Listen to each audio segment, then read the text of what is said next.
What's going on, guys? It's Jimmy here, and welcome to our daily show where we discuss the fourth stimulus check updates, the two new upcoming stimulus and infrastructure packages, as well as what is going on in the world today.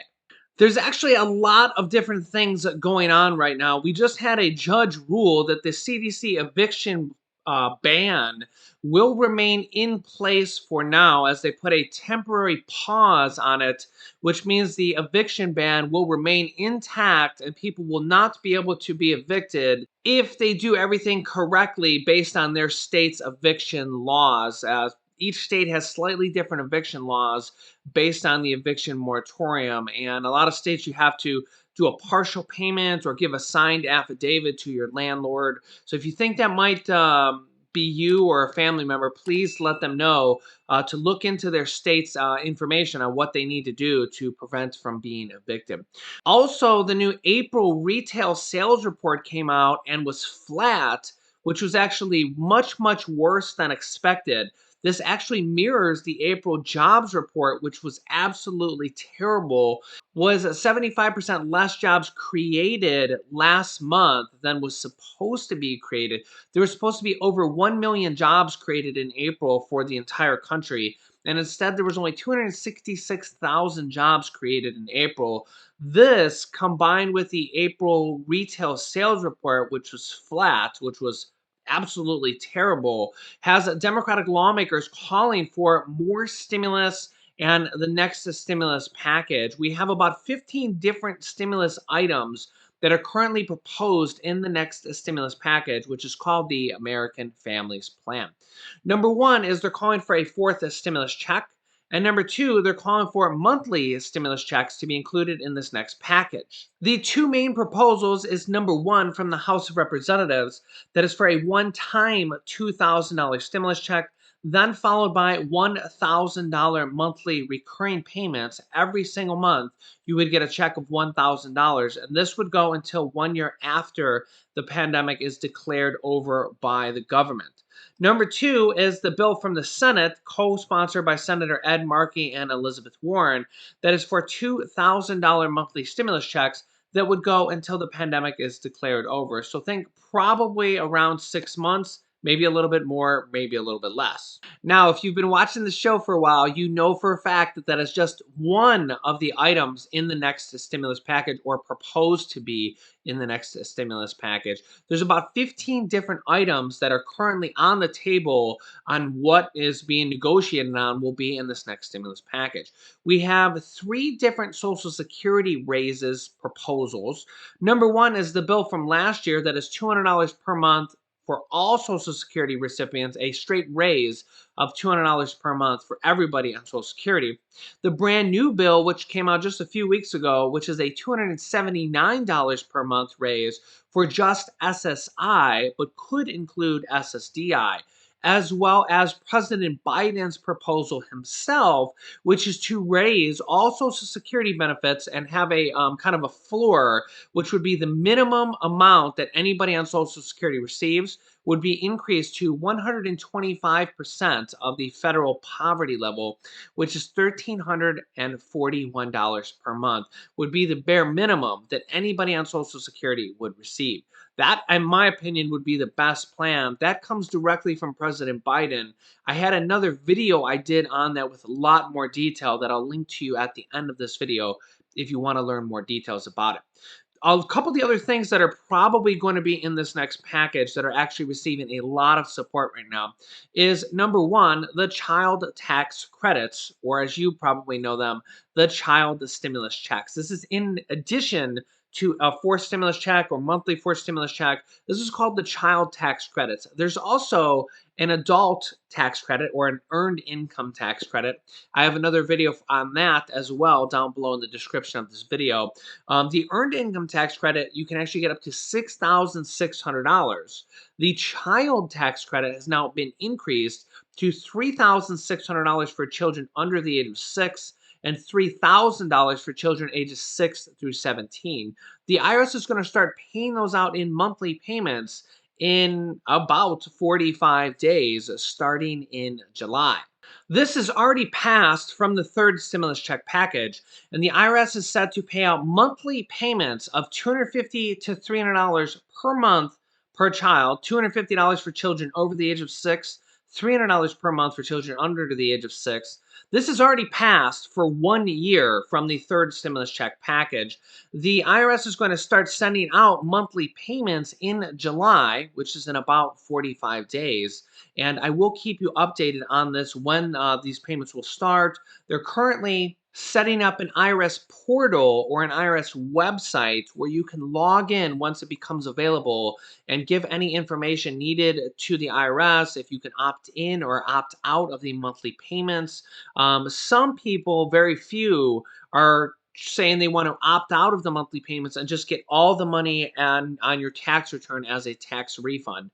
You're going to get $250 to $300 per month for the second half of the year. And for this first year, you're going to get a $1,500 to $1,800 one lump sum on this year's tax returns next year for the additional money. Okay. This is one of the largest stimulus provisions yet. This was passed from the third stimulus check package.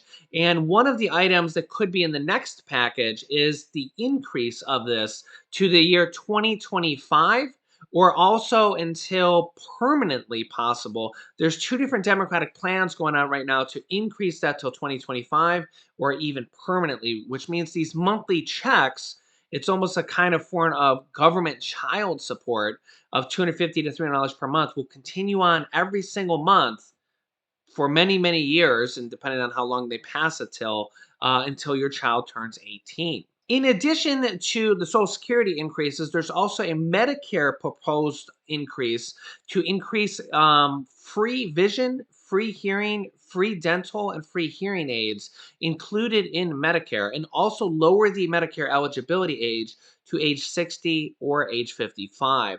They're also proposing 2 years of free college and 2 years of free preschool in this next package. I think that's likely going to happen. President Biden is very, very for that. And that's just some of the items that could be in the next stimulus package that I will keep you updated on. In addition to that, we have $350 billion going out to states and cities, of which states are going to be having their own stimulus type programs where they can be stimulus checks coming from the state, the county, or the city, like California Governor Gavin Newsom, who has proposed increasing the $600 stimulus checks that he's currently passed that went up to residents of California that made up to $30,000. Now he wants to send $600 stimulus checks to go to residents of California up to $75,000 of income, which would be 2/3 of all Californians, or about 25 million or more people. We're going to see a lot of other type of programs like this. We just had North Carolina reopen their $335 stimulus check program to families. We had Ohio just announce a $1 million giveaway to 5 people, and 5 people free college scholarships, a 4-year free college from Ohio if you're vaccinated.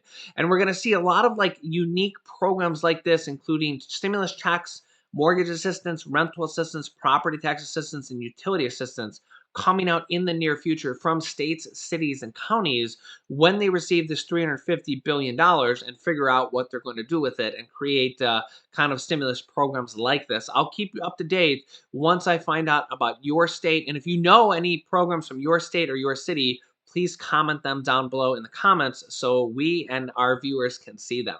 Anyone who is fully vaccinated can participate in indoor and outdoor activities, large or small, without wearing a mask or physical distancing. If you are fully vaccinated, you can start doing the things that you had stopped doing because of the pandemic. We've also had multiple different companies such as Starbucks, Costco, Walmart, and more saying that they will no longer require vaccinated customers to wear masks. In addition to this, we've seen some states such as Virginia and Maryland that have lifted their indoor mask mandates following the CDC guidance for people that are fully vaccinated. However, the question is, how do you tell who's fully vaccinated? And I've seen a lot of you guys ask this question in the comments. Of course, there's some people that are just completely against masks, and there's some people that are for masks, and then there's some people that want to follow the CDC guidance. Well, the new CDC guidance says that you don't have to wear a mask indoors or outdoors if you've been fully vaccinated. And the debate right now is, well, how do we know who's fully vaccinated? This is kind of like reigniting the debate over what is called a vaccine passport, or basically a vaccine identification where you have to show that you've been vaccinated through identification. So, yeah, that's kind of reigniting the debate now because you could go somewhere and you could see a crowd of people that wear masks, and how do you know if they've been vaccinated or not? And well, the reality of it is that you don't. So I think we're going to see kind of a reignition of the battle here over the next several days, saying, should you have to show your vaccine identification? Should you have to prove that you've been vaccinated? Or can people just kind of bend the rules or break the rules and just go without a mask indoors at restaurants and stuff like that, and not wear a mask? Now, here's the interesting thing, though, is that businesses can actually have their own rules. So a business can still, and that's why we've seen some of these businesses kind of announce that, yeah, they're going along with CDC guidance. Businesses can also say they don't require a mask or they do require a mask. So a business can have their own rules to enter, kind of like the old rule of no shoes, no shirt, no service, right? Now it's kind of like no masks, no service, or mask or no service, right? So yeah, so we're seeing kind of a battle right now between businesses and states and cities, and also people that think there should be a mask, and people that think there shouldn't be a mask. And the interesting thing is the U.S. is kind of dipping down on new cases. We're getting pretty low. I mean, we're still around like 40,000 new cases per day, but the world itself is at an all-time high in new cases and in deaths, as there's new variants spreading all across the world. And now we're going to be removing masks in a lot of cases, and I think that leaves us vulnerable to potentially these new mutant strains. And a lot of experts are even saying that the original vaccination was created on the original strain, which isn't even the main strain anymore in the United States. And they're now saying that they're going to have a booster shot that you're going to need to get 6 to 12 months later after you get your first two shots. And then they're saying that this could be a yearly shot as well. They're actually already testing a flu shot and a COVID vaccine together in one shot. And that kind of goes along with what I've said, is that I think just by looking and seeing what's happening with the mutations and just kind of, reading between the lines, I think that this is going to likely be a yearly shot. So you could, again, if you get the shot, if you choose to get the shot, there's going to be a yearly flu shot and a yearly COVID shot. And every year, if you get a flu shot, there's a slightly different variation of the vaccine for the flu inside that shot. Every year it's different. And I think that COVID is going to be the exact same way.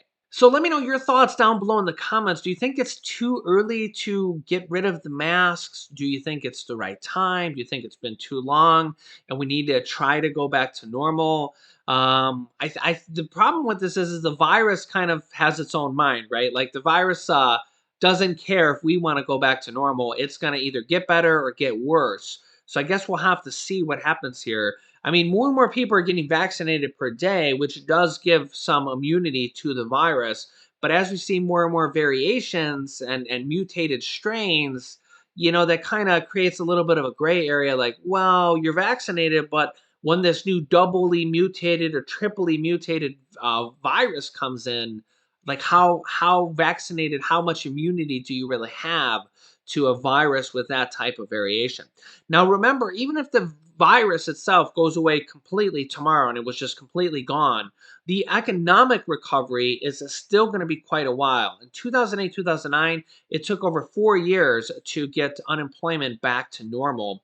And that was without a virus at all. So we're likely going to have probably a year or two at best until we get unemployment back to levels from pre-pandemic conditions. So, and this is why Democrats are saying, like, hey, listen, This April jobs report just came out, was terrible. This April retail sales report just came out, was terrible. And this is all the more reason why we need to pass more stimulus, pass these next two packages, the physical infrastructure package, the American jobs plan, which will create millions of jobs and help our economy get back to normal, as well as the next stimulus package, the American Families Plan, which has about 15 different stimulus items that are proposed to be in this next stimulus package called the American Families Plan. So we really don't know which one they're going to put in there. Are they going to put 5 of them in there? Are they going to put 10 of them in there? There won't be all 15 of them. There never is. They never every proposal never makes it into the package. But Democrats are already talking about another stimulus package after this, because what they're saying is that the economic recovery, the economic pandemic, the economic recession is not going to go away in the next 30 to 60 days. So, and the Democrats happen to be in power right now. They control the House, the Senate, and the presidency, and they can pass at least two more bills or two more packages without Republican support through the reconciliation process. So the Democrats can put anything they want in this next stimulus package, including stimulus checks, Social Security raises, Medicare raises, anything they want. And that is exactly what happened with the third stimulus check package. We've seen the largest stimulus checks yet to date of $1,400. We've seen the child tax credit monthly stimulus checks, the largest yet to date, and all the other stimulus programs. We just got the $50 per month broadband credit, which was really amazing. So, yeah, a lot of our people qualified for it. I think it's thousands of our viewers actually got that, which is $50 per month saving. I'll link you to that video here in just a moment if you didn't get to see that. But if you're new to the channel, make sure to subscribe down below so you don't miss out on new videos. And new videos come out every day at 10 a.m., 3 p.m., and 8 p.m. Eastern Standard Time.